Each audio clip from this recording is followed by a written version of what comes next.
Hello friends, எல்லோரும் எப்படி இருக்கீங்க? நான் உங்கள் ராதிகா ஸ்ரீனிவாசன். வெயிலெல்லாம் நல்லா எப்படி இருக்குது? உங்களுக்கு ரொம்ப ஹாட்டாக இருக்கும். அப்புறம் பசங்க holidays, I think you're all enjoying the holidays, going here and there. இன்றைக்கி நான் உங்களுக்கு என்ன பண்ண போகிறேன்னாக்கா, வத்தல், தட் இஸ் ஜவ்வரிசி வத்தல், அரிசி மா வத்தல் எப்படி பண்ணுறதுங்கிறத உங்களுக்கு சொல்லிக் கொடுக்குறேன். இது வந்து பெரிய ஜவ்வரிசி பாருங்க, இது ஜவ்வரிசி கூழ் பண்ணி அது பண்ணலாம். அப்புறம் இது சின்ன ஜவ்வரிசியில் இதை தான் போட்டு அரிசி மாவில் போட்டு அரிசி மாவையும் போட்டு கலரி எப்படி பிழியறதுங்கிறத சொல்லிக் கொடுக்குறேன். அப்புறம் ரெண்டாவது என்னென்னா, அரிசி மாவு வந்து சில பேர் மேலே தூவிண்டு பண்ணுறேன், அதை என்ன ஆகுது கட்டி உருண்டியமாக வருதுன்னு நிறையா பேர் எனக்கு சொல்கிறேன். பட் நான் உங்களுக்கு ஒரு ஈஸியஸ்ட் மெத்தடும் உங்களுக்கு நான் கற்றுக் கொடுக்குறேன் எப்படி பண்ணுறதுங்கிறத. இந்த இன்க்ரீடியன்ஸில் என்னென்னங்கிறத நீங்கள் பார்த்துக்கோங்க. அதே மாதிரி நான் என்ன பண்ணேன், பெரிய ஜவ்வரிசியும் ஓவர் நைட் ஊற வச்சுருக்கேன். ஆಮೇಲೆ சின்ன ஜவ்வரிசியும் பாருங்கள், ஓவர் நைட் ஊற வச்சுருக்கேன். ஓகே, இப்போ இன்க்ரீடியன்ஸ் பார்த்துக்கோங்க. ஜவ்வரிசி சொல்லிட்டேன் உங்களுக்கு. அப்புறம் அரிசிமா வத்தலுக்கு அரிசிமா அண்ட் ஜவ்வரிசி. வெறும் ஜவ்வரிசி வத்தலுக்கு இந்த பெரிய ஜவ்வரிசியை நான் எடுத்துட்டுருக்கேன். அதுவும் எப்படி சொல்லிக்கணும். அதோட ஜீரகம் சேர்த்துனா ரொம்ப நல்லா டேஸ்டியாக இருக்கும். அப்புறம் அதுக்கு பச்சை மிளகாய் அரைச்சி வச்சுக்கணும். அப்புறம் இந்த பெருங்காயம், அப்புறம் உங்களுக்கு எத்தனை சால்ட் வேணுமோ அத்தனை நீங்கள் போட்டுக்கலாம். ஓகேவா? நான் லெட் அஸ் ஸ்டார்ட். ஃப்ரெண்ட்ஸ், நான் இன்னும் இம்பார்ட்டன்ட் இன்க்ரீடியன்ட் உங்களுக்கு சொல்கிறதுக்கு மறந்து போயிட்டேன். லெமன், தட் இஸ் எலுமிச்சம்பழம். கடைசியில் இதை நல்லா கலரிட்டோம். கடைசியில் இறக்கறச்ச நீங்கள் வந்து எலுமிச்சம்பழத்தை பிழிஞ்சிட்டு இறக்கினீங்கன்னா டேஸ்டியாக இருக்கும், சாப்பிட்றதுக்கும் டேஸ்டியாக இருக்கும். அப்புறம் நம்ம வத்தல் போட்டு அதை பொரிக்கறச்சு அந்த டேஸ்ட்டும் உங்களுக்கு நல்லா வரும்.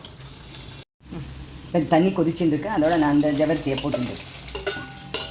அதோட தண்ணி இருக்கேன், அதோடையே நான் போட்டுட்டேன். இப்போ நான் வந்து அதுக்கு பெருங்காயத்தை போடுறேன். பிகாஸ் அதோட பெருங்காயம் போட்டு ஒரு மாதிரி கசப்பாக இருக்கும். நல்ல பெருங்காயமாக போடுங்க, நல்லா கம்முன்னு வாசனை அடிக்கும். நான் தான் எஸ்எஸ்பி தான் நான் எப்போவுமே யூஸ் பண்ணுறது. பாருங்க, பெருங்காயம் போட்டிருக்கேன். இப்போலாம் இது நல்லா கொதிச்சுருக்கு, இன்னும் நல்லா கெட்டியாகும். இது வெறும் ஜவ்வரிசி கூழ் வத்தல்னு இந்த குத்தி பண்ணுவோம் இல்லையா, அந்த மாதிரி. இது நல்லா கொஞ்சம் சின்னதாக பண்ணுவோம், எண்ணெயில் போட்டால் நல்லா பெருசாக பொரியும். அதுவும் காமிக்கிறேன் உங்களுக்கு.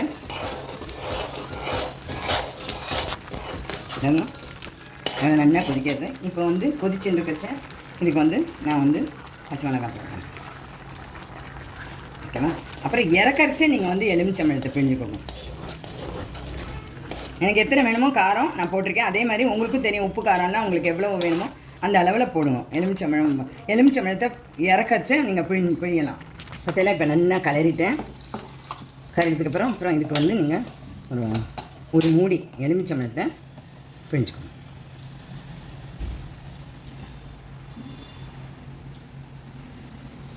நல்லா பிழிஞ்சிருக்கேன். எலுமிச்சம்பழம் நல்லா பிழிஞ்சு நீங்கள் வந்து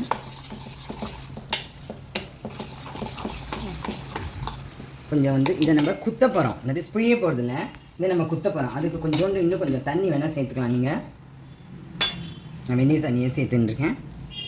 வெந்நீர் தண்ணியை சேர்த்துக்கோங்க.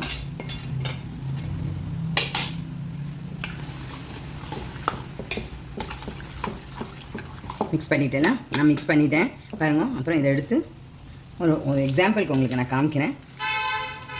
இப்படி குத்தி ரவுண்டாக அழகாக வரும். குத்தின்னு ஒரு பிளாஸ்டிக் ஷீட் எடுத்துக்கோங்க. சில பேர் துணியிலையும் போட்டுப்பேன். நான் துணியில் நான் போடலை. என்கிட்ட ஒரு பெரிய பிளாஸ்டிக் ஷீட் இருக்குது. நான் என்ன பண்ணுவேன், மாடியில் கொண்டு என்கிட்ட பெரிய டேபிளும் இருக்குது.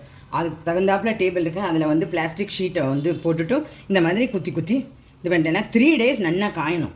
3 days காய்ஞ்சாதான் நல்லா முறுமுறுன்னு உங்களுக்கு வறுக்கச்சும் நல்லா வரும். பாருங்க, அதெல்லாம் இது ஜவ்வரிசி கூழ் வத்தல். இது நல்லா காஞ்சதுக்கப்புறம் இது என்னாகும், ஃபஸ்ட்டு டே நல்ல வெயில் அடிக்கிறது பார்த்தீங்களா, அப்போவே மேலாக இருக்கிறதெல்லாம் காஞ்சிடும். அப்போ நீங்கள் என்ன பண்ணணுன்னா, அப்போவே இந்த இதை பிடிச்சிட்டு லேசாக அதை மெதுவாக எடுத்து அதை திருப்பி போடணும்.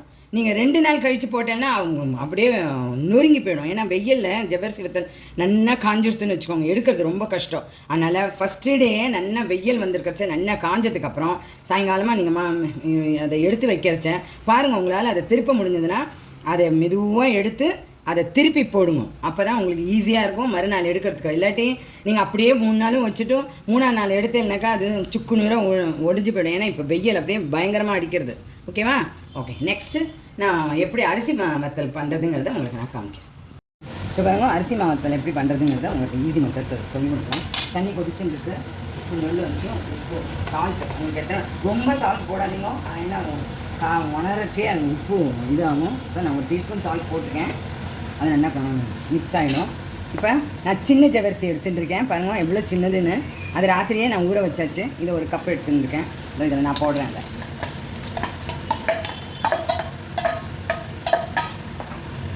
இது சாப்பிடானாக்கு ஜவரிசிக்கு நான் இப்போ உப்பு போட்டாச்சு, பெருங்காயம் போட்டாச்சு, ஆಮೇಲೆ க்ரீன் சில்லிஸ் கிரைண்ட் பண்ணி போட்டாச்சு. கொஞ்சம் டேஸ்ட்டுக்கு ஜீரா வந்து குளுமை உடம்புக்கு ரொம்ப நல்லது, அதுவும் போட்டாச்சு. இப்போ வந்து சில பேர் என்ன பண்ணுவான்னா, நாங்கள்லாம் அப்படி தான் பண்ணிட்டு இருந்தோம். தட் இதை நல்லா அரிசியை மேலே தூவி கலரின்னு இருந்தோம். அப்போ என்ன ஆகும், கட்டி உருண்டைமாக வர டொக்கு டொக்கு டொக்கு டொக்கணும். இப்போ நான் என்ன பண்ணியிருக்கேனாக்கா அரிசி மாவை எடுத்து மேலே தூவி கலருது. அது ஒரு இது. நான் இப்போ என்ன பண்ணேன், ஈஸி மெத்தடு. அரிசி மாவை இந்த பவுலில் கொஞ்சம் போட்டுருக்கேன். இதே சைஸில் ஒரு கப் அரிசி மாவு போட்டு கொஞ்சம் ஜலம் விட்டு இந்த பாருங்க கெட்டியாக கரைச்சிக்கோங்க. Mix rice flour with water. தோசைமா இட்லி பதம் இருக்கணும். ஓகேவா? அதை எடுத்து இதில் குத்திண்டே வாங்க. குத்திண்டே இதாங்க எவ்வளோ நல்லா மிக்ஸ் ஆகுது. கெட்டியும் ஆகிடும். பாருங்க கட்டி உருண்டை அதெல்லாம் ஒன்றும் இல்லை. அந்த மாவு கரைச்சி போட்டதில் எவ்வளோ நல்லா ஸ்மூத்தாக வந்துருக்கு பார்த்தீங்கன்னா. பாருங்க இதெல்லாம் மிக்ஸ் பண்ணதுக்கப்புறம் இதெல்லாம் அந்த கப்பில் போட்டுக்கேன். கொஞ்சம் தண்ணி நீங்கள் வந்து மாவில் கரைக்கிறச்ச கெட்டியாக கரைச்சிக்கோங்க. ரொம்ப தண்ணியாக லூஸாக கரைச்சிக்கோங்க. இட்லி மாவு எப்படி இருக்குமோ அந்த மாதிரி நல்லா கெட்டியாக கரைச்சிக்கோங்க. அப்புறம் கொஞ்சம் தண்ணி dip your hand inside the water. Then அப்புறம் இதை பற்றிலாம் எவ்வளோ நல்லா உருட்டுறதுக்கு வருதுன்னு பொட்டிக்கல நல்லா உருட்டுறதுக்கு வருது. அதை வந்து எடுத்து இதில் போட்டுன்னு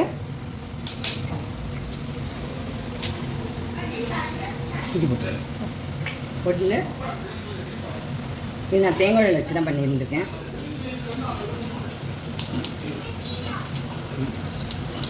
பாருங்க எவ்வளோ நல்லா வருதுன்னு.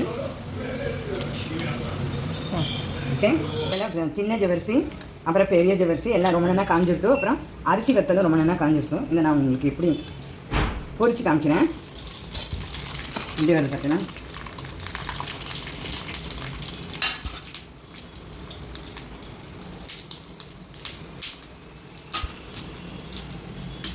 நல்லா பொரிஞ்சு வந்துருக்கு பார்த்தீங்கன்னா. அப்புறம் சின்னது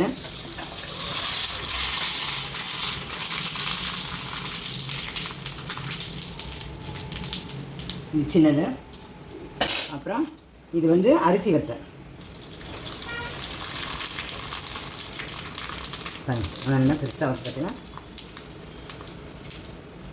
இந்த அரிசி வத்தல். இது அரிசி வத்தல் என்ன தெரியுமா, இது 3 நாள் நல்லா காயணும்.